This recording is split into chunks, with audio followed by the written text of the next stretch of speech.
natin, lalo higit po ay sa ating Panginoon. Tayo po ay dako na sa opening prayer at sa pagbabahagi na ng salita ng Diyos. Sige po, tayo ay manalangin sa gabing ito. Panginoon, pinupuri at pinapasalamatan ka namin, O Diyos. Salamat po sa buhay, kalakasan na patuloy namin tinatanggap. Salamat po sa buong maghapong ito. Salamat po sa katagumpayan mo, O Diyos. At yun din po ay salamat sa pagkakataon na makapag-aral ng inyong mga salita. Panginoon, sa gabi pong ito, tulungan niyo po kami at patuloy na bigyang kapahayagan. Ikaw po ang patuloy na mangusap at magpalakas sa aming mga pananampalataya. Pagpalain mo rin po at i-bless ang mga kapatid namin na hindi namin kasama ngayon. At ikaw po ang patuloy din na maglagay pa ng desire sa puso nila na makapagtapat sa iyo. Salamat po, Panginoon, sa inyo po ang papuri at parangal. Sa pangalan po ni Jesus. Amen. Sige po, papangunahan ko po ang pagbabahagi. Tayo po ngayon ay nasa aklat na ng Leviticus chapter 1. At tapos na po tayo sa Exodus. At dito po sa chapter 1 ng Leviticus, wala po akong napiling verse. Pero ang napansin ko po dito ay yung paghahandog ng walang kapintasan sa Panginoon. Alalahanin po natin yung buhay ni Cain at ni Abel nang sila ay naghandog sa Panginoon. Diba po si Abel, inihandog niya yung pinakang mabuting alaga niya na tupa sa harapan ng Panginoon. Kumbaga, yung pinakang maganda, yung pinakang mabuti, yung pinakang the best, yun yung kanyang ibinigay sa Panginoon. At si Cain, ang ibinigay niya ay hindi yung pinakang mabuti at hindi yun kinalugdan ng Panginoon. Ito po kasi ihaharap natin yun at ihahandog sa Diyos ng mga Diyos, sa Hari ng mga Hari. Kaya napakahalaga na kapag naghahandog tayo sa Panginoon ay pinakang mabuti yung binibigay natin sa Panginoon. Kasi ang Lord nga di ba po palaging pinakang mabuti ang ibinibigay sa atin at kakali naman tayo. Ibigay natin sa Panginoon at patuloy na ihandog yung pinakang mabuting kaya nating ibigay. Pinakamabuting tayo, pinakamabuting paglilingkod. Kumbaga yung pinakang the best ang nararapat para sa Panginoon dahil ang totoo, kulang pa ngayon sa mga pwede nating maibigay sa Panginoon. At kulang pa yun dun sa nararapat na handog sa Panginoon. Kaya naisip po natin, pinakang mabuti palagi ang maibigay at may handog natin sa Panginoon. Mula sa pinakamaliit hanggang sa pinakamalaki na maibibigay natin. Kaya salamat po sa Diyos at sa Panginoon po ang papuri at pasasalamat. Sunod naman po magbabahagi si Kuya JP. Amen. Purihin po ang Lord sa buhay ng bawat isa, sa patuloy niyang pagsama sa atin sa buong maghapong ito. Salamat po sa lahat po. Sa Panginoon, sa patuloy niyang pagbuhos ng kanyang kasaganaan sa atin, Panginoon. Mga kapatid, at ngayon po ay nandito na tayo sa Leviticus chapter 1 at ang aking pong ibabahagi ay yung sa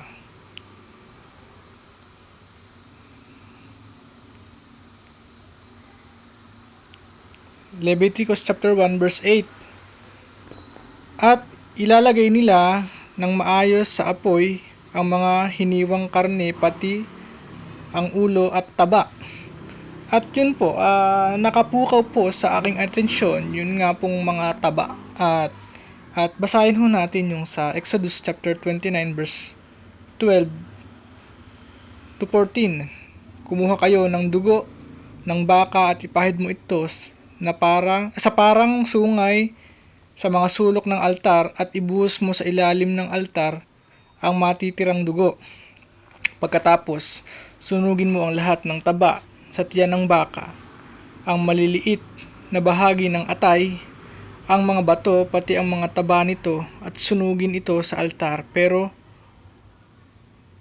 sunugin mo ang laman, balat at bitukan nito sa labas ng kampo bilang handog ng paglilinis. At isa pa po, basahin din ho natin yung sa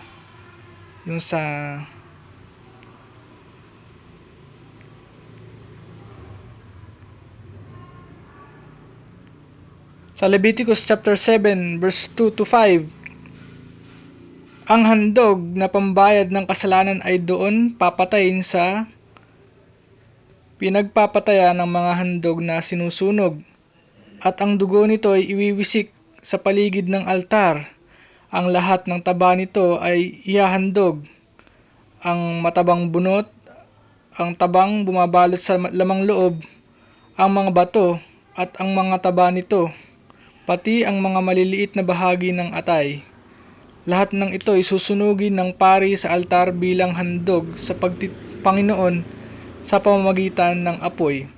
Ito ay handog na pambayad ng kasalanan. At purihin po ang pagkabasa ng salita ng ating Panginoon. At ayun nga po, kapansin-pansin ho na ito nga po na pagkatapos ho katayin nung bakang lalaki na walang kapintasan, ay ang kasunod hong hakbang dito ang ginagawa ay kailangang yung makukuha pong dugo doon sa baka ay iwiwisik po sa paligid ng altar, at ang matira doon ay ilalagay po doon sa ilalim ng altar.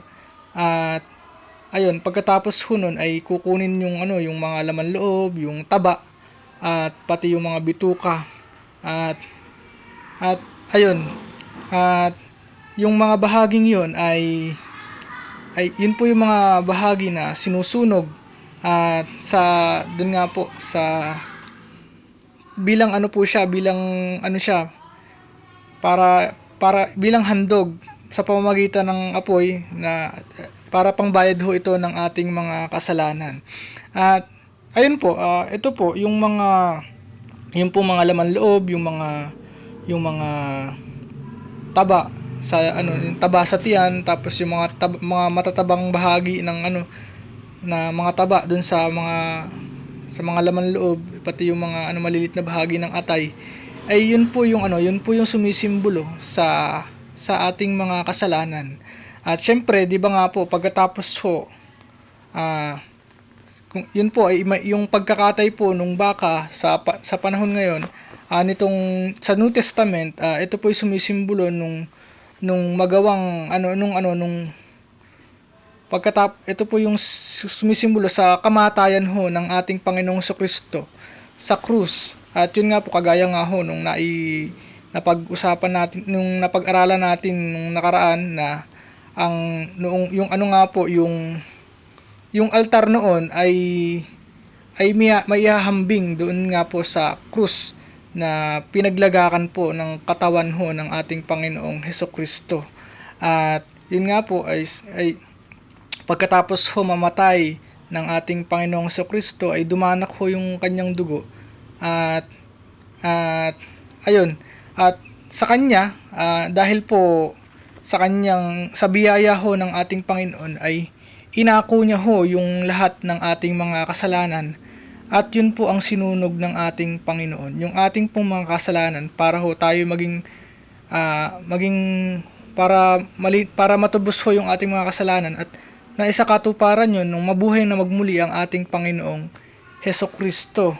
At mula po nung masunog yung ating mga kasalanan, ay nga po yung sumisimbolo sa mga taba, sa laman loob, at pati maliliit na bahagi ng atay. Ayun po yung sumisimbolo sa ating mga kasalanan. Yun po yung sumisimbolo sa ating mga kasalanan. At ayun nga po, at pagkasunog ho nung lahat ng yun, ayun po yung naging mabangong samyo sa ating Diyos. At tayo, bilang ang part natin, bilang mga mananampalataya, ay kailangan tanggapin natin na ang Panginoong Hesukristo ang nagsilbing tagapamagitan natin sa ating Diyos Amang nasa langit. Siya po ang inalay sa atin ng Panginoong Hesukristo para tubusin ho ang ating mga kasalanan. At kung hindi ho dahil sa Kanya, ay ayun, talagang lahat tayo ay patungo sa kapahamakan. At ayun nga po, at 'di ba, yung pong yun naman pong, kung babasahin natin yung mga susunod na verse,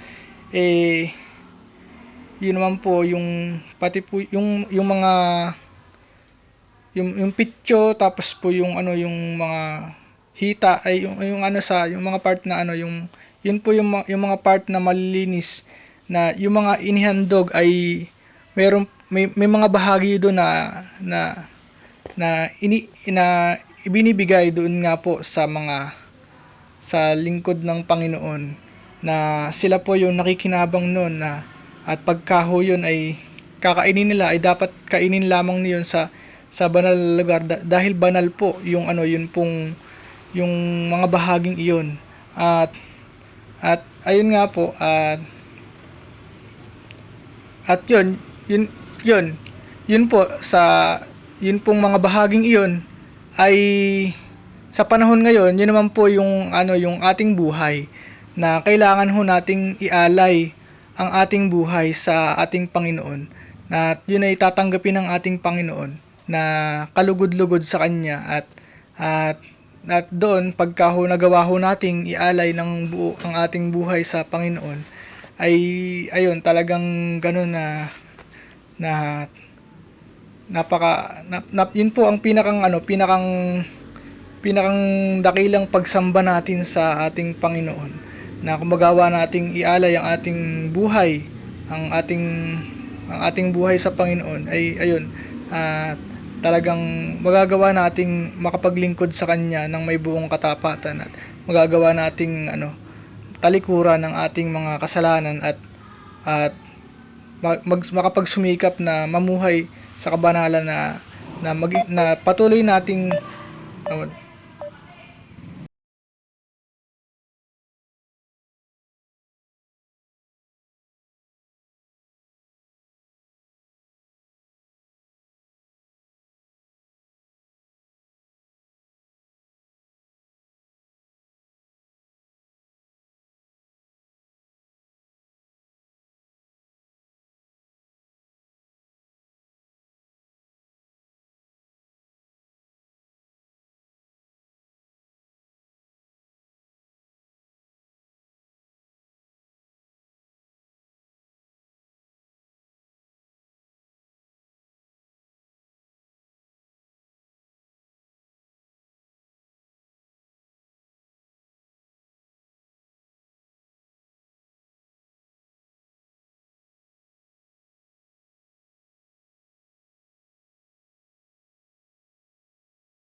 na patuloy tayong mamuhay At unti-unti ay binabago tayo ng Panginoon upang maging kawangis niya. At yun po, at purihin po ang Panginoon sa mga oras na ito at at nasa Diyos po lahat ng papuri, pagluwalhati at pagsamba.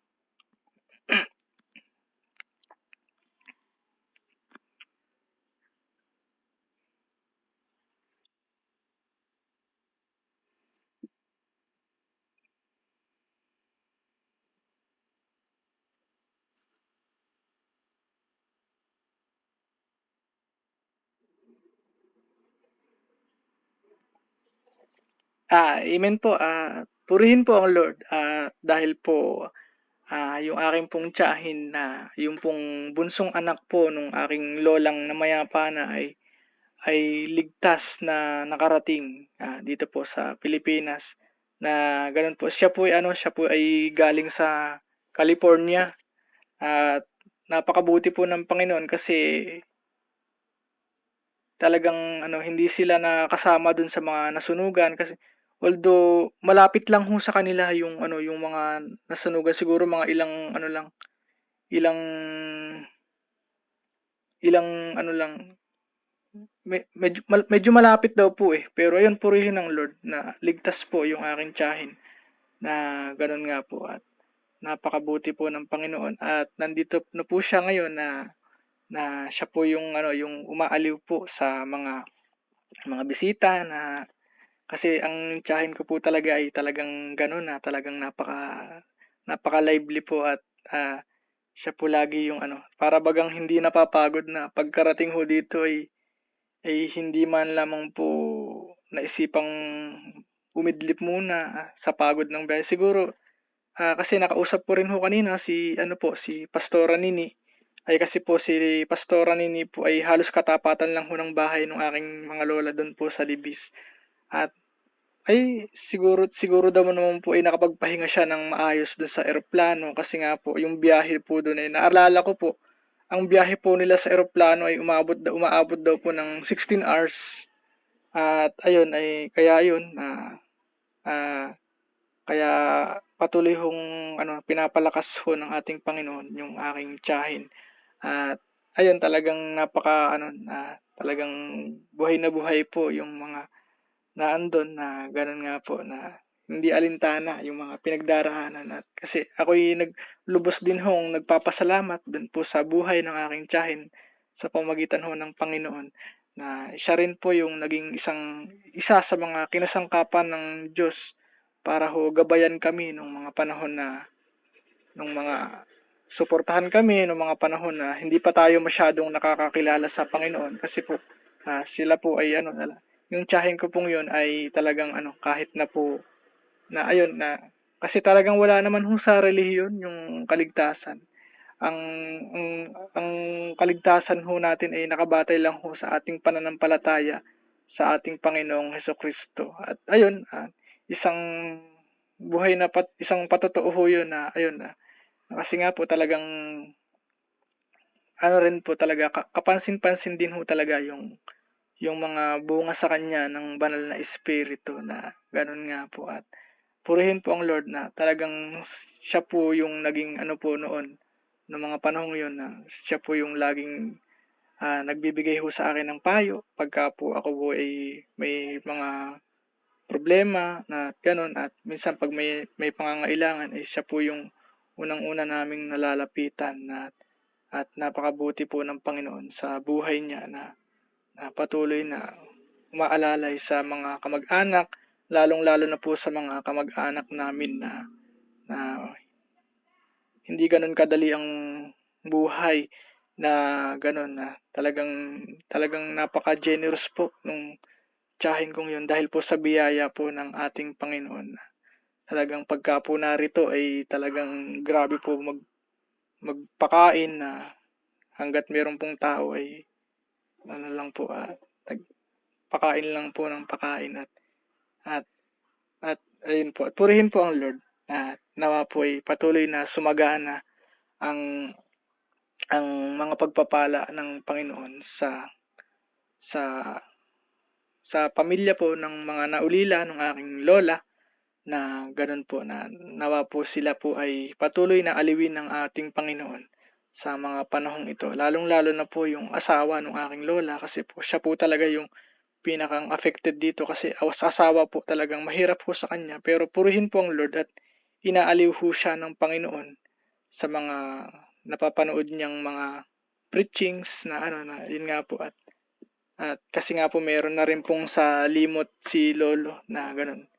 Eh, ang trabaho na lang ho natin ay yun na paulit-ulitin natin yung ipapanood sa kanya. At yan, kung mauulit tayo, marerecord niya, ito yung pinanood ko nung ano na ayun na, kumbaga, na ano po siya, nalilip up yung spirit niya na wag nang mangamba at wag nang malungkot dahil nasa magandang kalalagayan na po yung kanyang asawa. At purihin po ang Panginoon. Hallelujah.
Amen.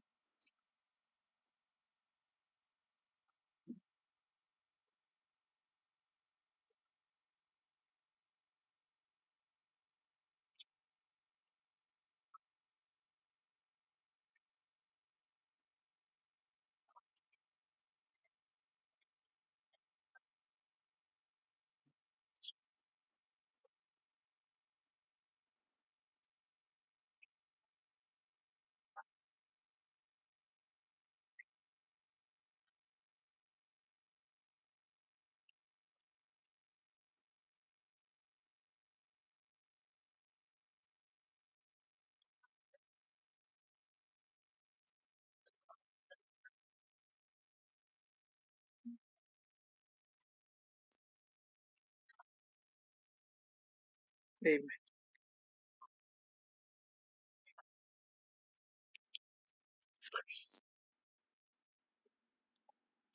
God bless po. Good night po.